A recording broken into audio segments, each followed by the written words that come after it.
En l'an 2697, avant Jésus-Christ, en Chine, on découvrit que les miroirs étaient des portails vers une autre dimension, remplie d'êtres malfaisants.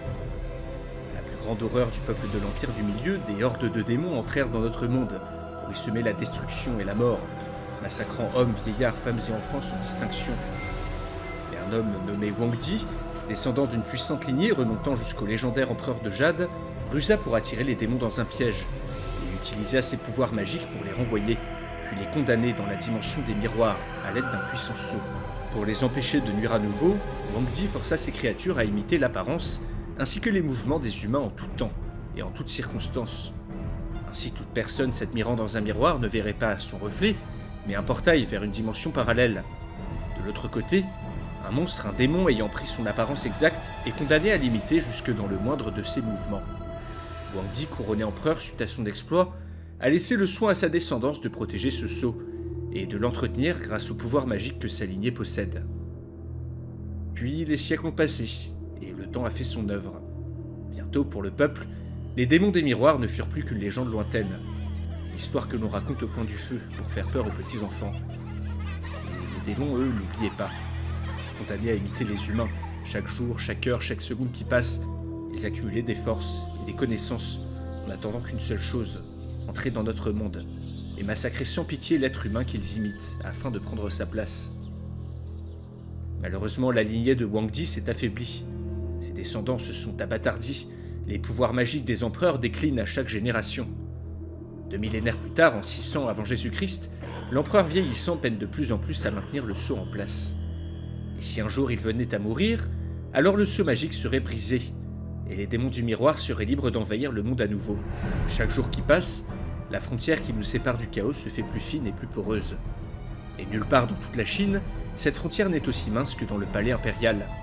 À l'intérieur d'une aile que les empereurs descendants de Wang Di n'ont jamais quitté de leur vie, un endroit plongé dans une obscurité quasi permanente, où chaque miroir a été retiré, où le moindre bout de métal a été enlevé.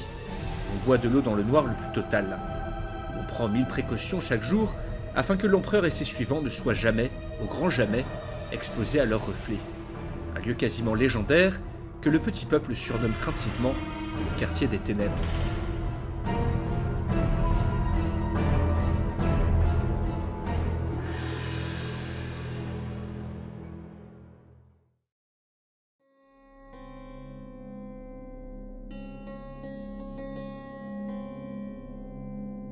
C'était dans cet endroit que Dai avait été convoqué. Un honneur inestimable, qui n'avait été accordé qu'à quelques personnes. Un honneur qui pousserait les plus riches marchands à donner tous leurs biens, aux nobles les plus dignes à vendre père et mère. Et pourtant ce jour-là, c'était lui, Dai, qui se tenait devant l'immense porte fortifiée donnant accès au quartier des ténèbres. Lui, un homme du commun, fils de personne, devenu Wei Wei, commandant de la garde impériale, par la force de son épée, s'étant élevé au-dessus de tous ces petits nobliers pistonnés grâce à sa volonté et son travail acharné. Un des rares soldats de l'Empire qui devait sa place à ses compétences. Sa convocation n'avait rien d'un hasard. Avec son aplomb habituel, il s'avança vers la grande porte qui s'ouvrit grand pour le laisser passer.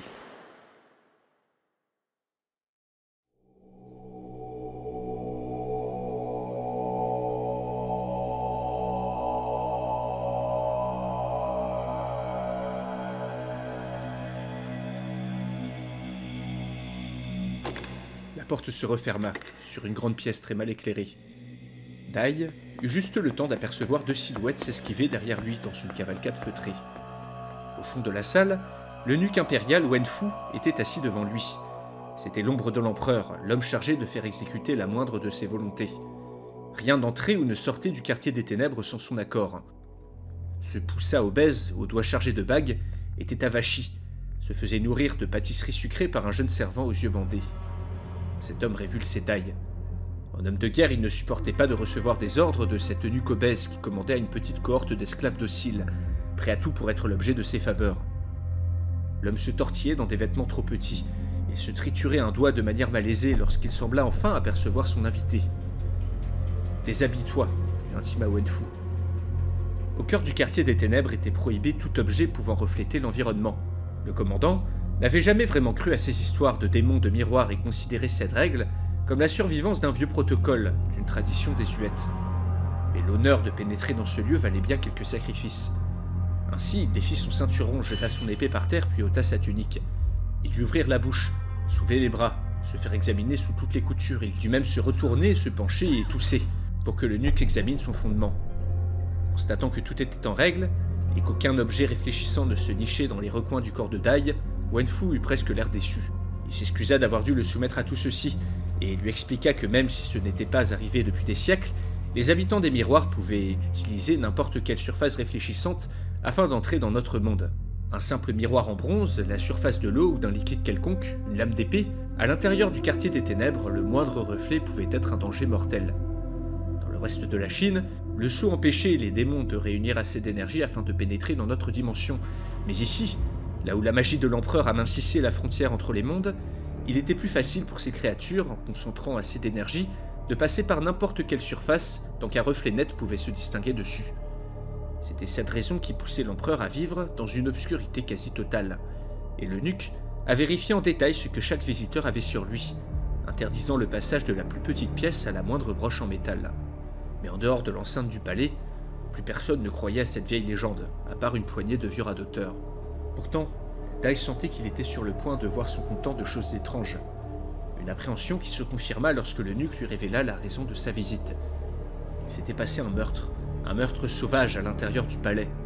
On avait retrouvé quelques heures plus tôt dans l'aile ouest du quartier des ténèbres un cadavre méconnaissable, atrocement mutilé. Et on avait besoin d'un homme de confiance pour résoudre ce mystère. Dai fut intrigué. Pourquoi personne à l'intérieur du palais n'était assez compétent? L'eunuque lui-même ne pouvait-il pas s'en charger? Le visage de Wenfu se déforma dans un sourire adipeux. Aucun étranger au quartier des ténèbres ne rentre d'habitude. Moi-même, dit-il, je n'ai jamais vu l'empereur en personne. Je filtre les entrées et les sorties, je ne sais presque rien de ce qu'il se passe à l'intérieur. Seule une poignée de serviteurs sortent de temps à autre pour m'informer des requêtes de l'empereur. Mais l'homme qui a signalé le meurtre, celui qui va te guider à l'intérieur, était vraiment inquiet. Il arrive souvent que des serviteurs meurent. C'est pour cela que je n'ai pas encore voulu inquiéter l'empereur, c'est pourquoi je te recommande d'être discret dans ton enquête. Pour cela, tu as deux atouts que le personnel du palais n'a pas. Tu le constateras bien assez tôt. À l'aide d'une petite canne, l'eunuque toqua 2 fois sur une porte qui s'ouvrit sur une vision de profondes ténèbres. Wenfu lui fit signe d'entrer. En pénétrant dans cette obscurité insondable, le soldat était loin, très très loin de se douter du cauchemar qui l'attendait.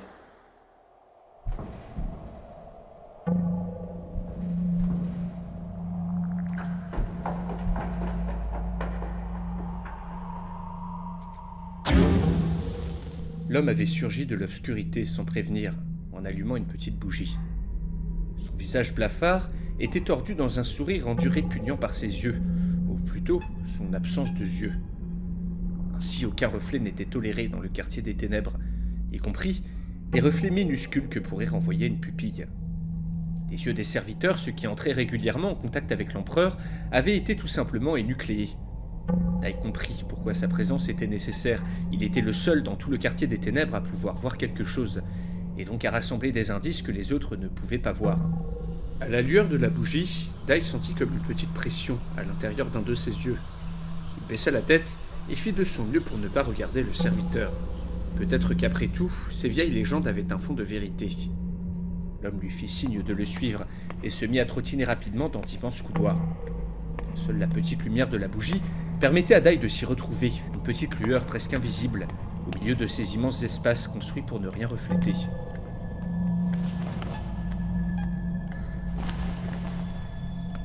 Autour de lui, il sentait des silhouettes le frôler, courir, marmonner, chuchoter. Les serviteurs du quartier des ténèbres s'étaient habitués à travailler dans l'obscurité la plus absolue. Après un bon quart d'heure à suivre bon gré malgré la lueur minuscule de la bougie, Dai se rendit compte de la taille démentielle du bâtiment et abandonna toute tentative de se repérer. Au bout d'un périple qui lui parut une éternité, le serviteur l'amena sur le lieu du crime.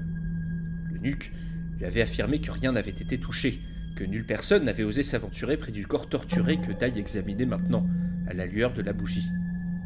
Le meurtrier n'avait pas raté son coup.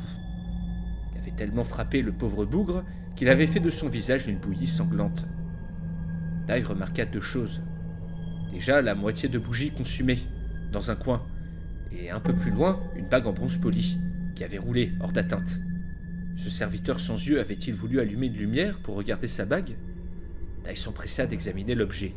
À À la lumière de la bougie, il lui semble avoir quelque chose s'agiter à la surface de la bague, comme si son reflet s'approchait de lui, se déformait, lui souriait d'une manière étrange, non naturelle.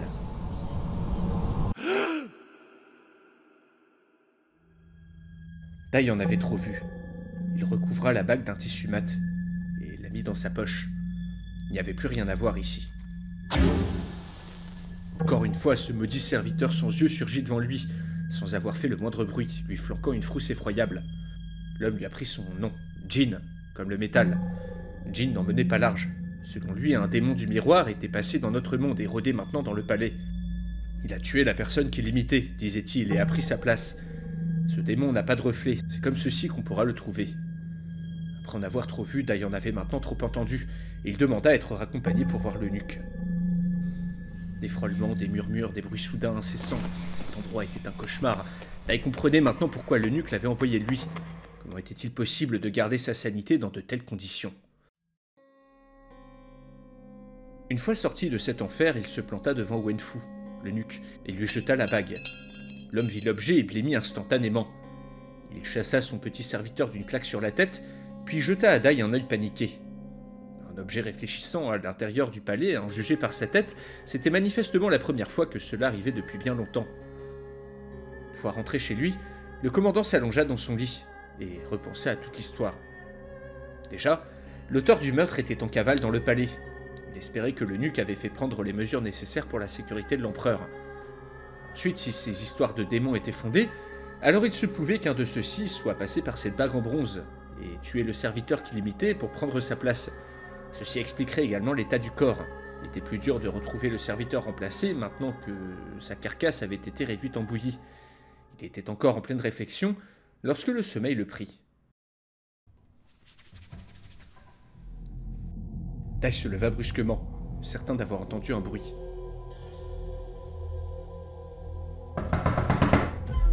Cette fois-ci, Dai fut sur ses pieds, regardant partout. Le bruit venait de l'autre bout de la pièce, où était entreposé son bouclier en bronze. Dai trébucha en arrière lorsque son bouclier se fissura. Dans sa chute, il renversa le seau d'eau qui lui servait pour sa toilette. Alors qu'il se remettait sur pied sur un sol trempé, il aperçut son reflet dans l'immense flaque qui s'était formée. C'était lui, en monstre, les yeux blancs, un sourire mauvais sur les lèvres. Ce n'était pas son reflet, mais bien un être d'une autre dimension qui commença doucement à tendre son bras vers lui, puis à coller la main sous la surface de l'eau, à l'appeler, à lui demander de le rejoindre. Dai ne demanda pas son reste et courut le plus vite possible hors de sa chambre. Les démons l'avaient repéré, et même si en dehors du palais la frontière entre les mondes était trop épaisse, les démons pouvaient tout de même utiliser une partie de leur énergie pour le tourmenter, pour l'affaiblir afin d'en faire une proie plus facile. Mais Dai n'était pas du genre à devenir une proie. Il ne dormirait pas malgré sa peur, il fallait qu'il tire cette histoire au clair, qu'il retrouve le démon qui rôdait dans le palais, et l'éliminer avant qu'il ne fasse plus de victimes. Il ne resterait pas une seule seconde de plus à se faire tourmenter chez lui. À la place du monstre, Dai se cacherait quelque part en attendant que la panique cesse, mais surtout, il chercherait à introduire d'autres démons dans le quartier des ténèbres. Étant donné que ce lieu avait été conçu, construit et étudié dans les moindres détails pour qu'aucune surface n'offre de reflet à la lumière, il fallait pour cet intrus réussir à ramener un objet de l'extérieur. La bague en bronze qu'il avait retrouvée était une erreur, qui ne pouvait être due qu'à la négligence d'une seule personne, Wenfu, l'eunuque, le responsable de toutes les entrées et les sorties du quartier des ténèbres. Cette bague en bronze venait très certainement d'une de ses mains. Il empoigna son gourdin de bois et fonça à toute vitesse vers le palais, en pleine nuit. À son arrivée, Dai eut la surprise de voir l'immense porte du quartier des ténèbres entr'ouverte. Jin était dans l'entrebâillement, avec ses yeux vides, et lui chuchota de rentrer. Au fond de la pièce, Wenfu ronflait alors que son jeune servant l'éventait doucement. Dai avait prévu son coup. Il s'approcha et sortit de sa poche un petit miroir de bronze, qu'il braqua immédiatement sur Wenfu. Seulement, la silhouette pataude de l'eunuque était parfaitement visible sur la petite surface de métal. Celle de son serviteur, par contre, ne l'était pas. Découvert, celui-ci poussa un cri de rage, arracha son bandeau, dévoilant des yeux blancs. Dai eut à peine le temps d'abattre son gourdin que le démon avait déjà fui dans le quartier des ténèbres. Pas de temps à perdre. Dai ignora complètement l'eunuque qui s'était réveillé en poussant de grands cris, et il fit signe à Jin de le guider à l'intérieur. Il fallait faire vite. Il allait trouver cette petite ordure et lui aplatir le crâne de son gourdin. Il pénétra dans les ténèbres, tenu par la main par Jin. À toute vitesse, les deux hommes s'engouffrèrent dans les larges couloirs noirs à la suite du démon. À chaque pas, Dai manquait de trébucher, mais l'expérience de son guide lui permettait de ne pas se perdre. Les salles, les couloirs étaient grands, très grands, et pourtant l'obscurité omniprésente les rendait étouffants. Là, il commençait à entendre des bruits étranges tout autour de lui, des petits crissements, des murmures. Il commençait également à voir des formes dans le noir, à distinguer des contours de bêtes imaginaires. Cet endroit était en train de le rendre fou. Après une longue cavalcade, les murmures, les grattements se firent plus forts. Les yeux de Dai commencèrent à s'habituer très vaguement à l'obscurité, et il fut capable de distinguer des silhouettes à portée de main. Il commençait à percevoir autour de lui des visages blafards privés d'yeux, assis, debout, allongés, tendant des bras squelettiques dans sa direction. Il venait d'entrer dans le dortoir des serviteurs. Dai plissa les yeux et aperçut à quelques centimètres de son visage une jeune femme. Dans un grand sourire, celle-ci pointa une direction de son doigt. Un chemin dans l'obscurité. Le démon était passé par là. Les deux hommes se remirent en route à toute vitesse avant de déboucher dans une pièce particulièrement grande, en juger l'écho qui leur envoyait le moindre de leurs bruits. Jin lui signifia son incompréhension. C'était une partie du palais où les serviteurs n'étaient pas autorisés à se rendre. En s'aidant de ses mains pour se repérer, Dai se rendit compte que la porte de cette pièce avait été enfoncée. Leurs pieds rencontrèrent autre chose, de l'eau. Sur quelques centimètres, le sol avait été mouillé. On pouvait entendre le liquide couler par terre à quelques dizaines de mètres, puis un bruit de fracas retentit lorsque plusieurs barriques furent réduites en pièces. Des gerbes d'étincelles jaillirent ensuite. Quelque chose tentait d'allumer un feu. Puis une gerbe plus grande que les autres révéla brièvement le démon accroupi au milieu de la pièce, les yeux blancs, un sourire fou jusqu'aux oreilles. Il tentait d'allumer une torche.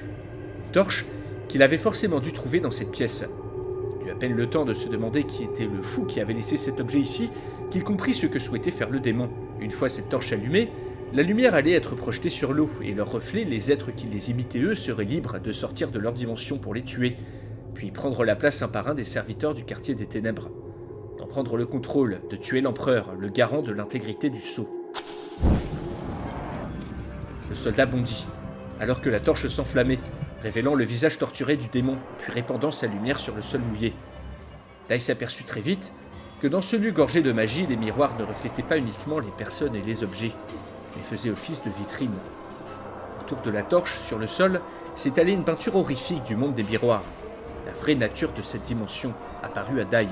Des milliers de démons dans leur véritable forme, tournoyés dans une spirale infernale, se mélangeant les uns les autres, leurs visages sombres déformés par une souffrance constante, l'esprit rendu fou par cette prison dans laquelle ils avaient été condamnés. Dai comprit alors pourquoi les démons du miroir haïssaient les humains, et pourquoi ceux-ci voulaient à tout prix sortir de leur dimension. Et déjà il distingua une forme se détacher du tourbillon, prendre son apparence, se rapprocher de la surface du sol. Son reflet allait bientôt sortir de sa dimension pour le tuer. Le serviteur démon tenta d'orienter la torche dans sa direction, pour que le reflet soit plus net, mais Dai s'était jeté sur lui. Avec sa masse, d'un coup, il le projeta dans les airs, faisant tomber la torche dans l'eau. Le monstre tenta de se relever, mais Dai était déjà sur lui, et il le frappa, encore et encore, alors que la torche se consumait lentement. Bientôt, le démon ne bougea plus. Des pieds pathétiques s'échappaient de sa bouche déformée. Mais Dai fit l'erreur de jeter un œil vers les dernières flammes de la torche qui s'éteignaient dans l'eau. Jin, son guide, se tenait à côté, incapable de voir la lumière et donc le danger. Dai ressentit une douleur inouïe dans son œil droit. La lueur de la torche était résiduelle, les flammes s'éteignaient doucement, mais elles étaient encore assez fortes pour refléter Jin dans sa pupille, et il sentit comme un doigt sortir de son globe oculaire, transpercer l'œil, tenter de sortir, de se frayer un chemin par cet endroit.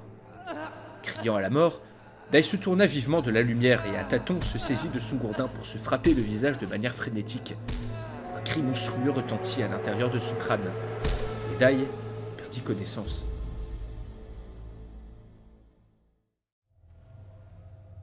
Dai émergea progressivement des brumes et se retrouva allongé dans une grande pièce ensoleillée. Son visage lui brûlait, et lorsqu'il tenta d'ouvrir les yeux, il ne put voir que d'un côté. Quelques heures plus tard, un jeune servant vint le tirer du lit, et ne voulut répondre à aucune des questions du soldat. Il se borna à lui dire que l'empereur l'avait convoqué personnellement pour le féliciter de son exploit d'hier. Dai était à peine remis du cauchemar qu'il venait de vivre, mais son torse se gonfla de fierté. Même l'eunuque personnel de l'empereur n'avait jamais eu le privilège de le rencontrer. Dai se posait mille questions et son visage lui faisait affreusement mal, mais cet immense honneur lui faisait oublier toutes ses souffrances. Il s'habilla d'une simple tunique et prit le chemin une fois de plus du quartier des ténèbres. Jin n'était pas là pour l'accueillir. C'est un autre serviteur qui le guida dans les méandres obscurs du palais. Arrivé enfin devant les appartements de l'empereur, on banda les yeux de Dai. On lui chuchota dans l'oreille de ne pas poser de questions à moins d'y être invité. Mais surtout, de ne jamais lever les yeux vers l'empereur. Le souvenir douloureux d'un doigt qui transperçait son globe oculaire avait suffi à faire comprendre à Dai l'importance de tout cela. On le fit entrer, et on le fit mettre à genoux. Derrière lui, la porte se referma, et courbé, aveugle, Dai rampa jusqu'au pied de son empereur. À travers son bandeau filtrait une lumière diffuse. Cet endroit était faiblement éclairé. Une voix éraillée s'éleva dans la pièce. La voix de son empereur, qui le félicita d'avoir tué le démon, sauvé sa vie, lui promettant qu'il serait grassement récompensé. Et c'était tout. Un silence se fit. Dai sentit qu'on allait le congédier. Il savait qu'il ne le devait pas, mais il fallait absolument qu'il pose les questions qui lui torturaient l'esprit. Il ne put pas se retenir, et tout sortit d'un coup. « Votre Altesse impériale, dit-il, j'ai tant de questions sans réponse. Qu'était devenu l'eunuque Wenfu et le serviteur Jin? Quelle était cette dimension qu'il avait entreaperçue dans cette salle? Pourquoi entreposer des jarres d'eau dans le quartier des ténèbres? C'était absurde de crever les yeux des serviteurs et de laisser de telles choses dans cette salle. Et comment donc le démon avait-il pu trouver une torche et une pierre à feu? » Un long silence suivit ces questions. Puis l'empereur émit un rire, un caquetement sinistre. « Eh bien, dit-il, puisque tu es si curieux et si perspicace, je vais répondre à tes questions. » Il expliqua à Dai que l'histoire avait commencé du fait de la négligence de l'eunuque, qui avait laissé son serviteur lui voler une de ses bagues. Le jeune esclave, bien qu'aveugle, avait été persuadé par les démons d'allumer une bougie à l'intérieur du palais. Dai se souvient de la manière dont il avait été tourmenté par les démons dans son logis. Ce pauvre serviteur avait dû être influencé comme ceci. Puis une fois la bougie allumée, le démon était sorti de la bague et avait massacré le jeune homme pour qu'il soit méconnaissable, avant de prendre sa place auprès de l'eunuque. Il attendait sûrement le moment propice pour frapper, pour tuer Wenfu et introduire un miroir dans le palais. Mais Dai l'en avait empêché. Quant à Wenfu, il avait été châtié comme il se doit, et plus personne n'entendra jamais parler de lui. Mais ces réponses n'étaient pas suffisantes pour Dai.